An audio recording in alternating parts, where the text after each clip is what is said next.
Motivational stories और कहानीज़ इंसान के जीवन में बहुत बड़ा रोल प्ले करती हैं।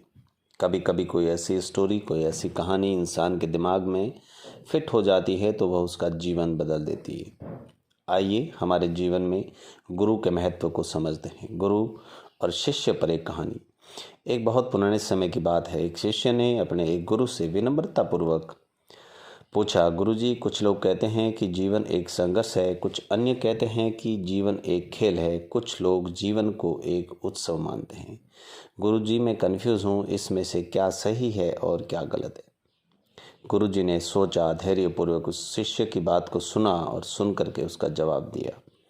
पुत्र, जिन्हें गुरु नहीं मिला उनके लिए जीवन एक संघर्ष है, जिन्हें गुरु मिल गया उनका जीवन एक खेल है, और जो लोग गुरु द्वारा बताए गए मार्ग पर चलते हैं मात्र वे ही जीवन को एक उत्सव का नाम देने का साहस जुटा पाते हैं।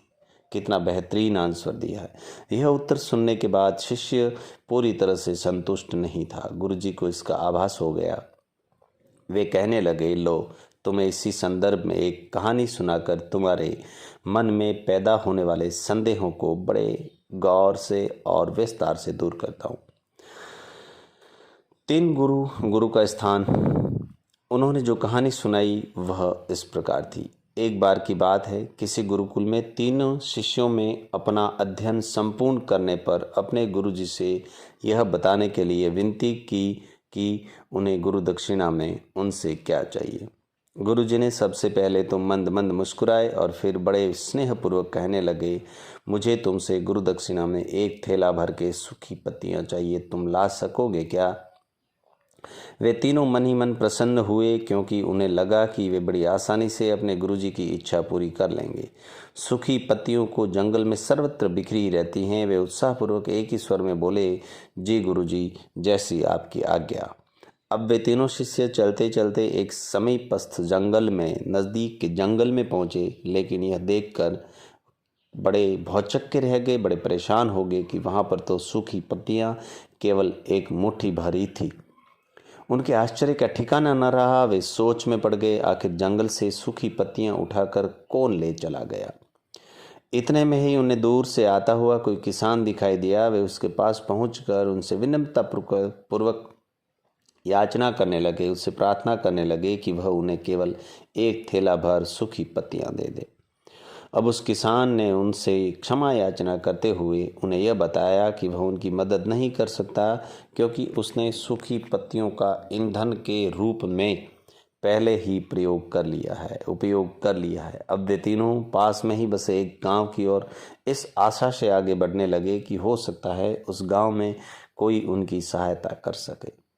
वहां पहुंचकर उन्होंने जब व्यापारी को देखा तो बड़ी उम्मीद से उन्हें 1 थैला भर सूखी पत्तियां देने के लिए प्रार्थना करने लगे, लेकिन उन्हें फिर से एक बार निराशा ही हाथ आई, क्योंकि उस व्यापारी ने तो पहले ही कुछ पैसे कमाने के लिए सूखी पत्तियों को दौरे में भरकर बेच दिए थे। लेकिन उस व्यापारी ने उदारता दिखाते हुए उन्हें एक बूढ़ी माँ का पता बताया जो सूखी पत्तियां एकत्रित किया करती थी। पर भाग्य ने उनका यहाँ पर भी साथ नहीं दिया, क्योंकि वह बूढ़ी माँ तो उन पत्तियों को अलग अलग करके कई प्रकार की औषधियाँ बनाया करती थी। अब निराश होकर वे तीनों खाली हाथ ही गुरुकुल लौट आए। गुरुजी ने उन्हें देखने से ही स्नेहपूर्वक पूछा, पुत्रों, ले आए गुरु दक्षिणा? तीनों ने सर झुका लिया। गुरुजी द्वारा दोबारा पूछे जाने पर उनमें से एक शिष्य ने कहा, गुरुदेव, हम आपकी इच्छा पूरी नहीं कर पाए। हमने सोचा था कि सूखी पत्तियां तो जंगल में सर्वत्र बिखरी ही रहती होंगी, लेकिन बड़े ही आश्चर्य की बात है कि लोग उनका भी कितनी तरह से उपयोग करते हैं। गुरुजी फिर पहले ही इस तरह मुस्कुराते हुए प्रेम पूर्वक बोले, निराश क्यों हो, प्रसन्न हो जाओ। और यही ज्ञान की सूखी पत्तियां भी व्यर्थ नहीं हुआ करती, बल्कि उनके भी अनेक उपयोग हुआ करते हैं। मुझे गुरु दक्षिणा के रूप में दे दो।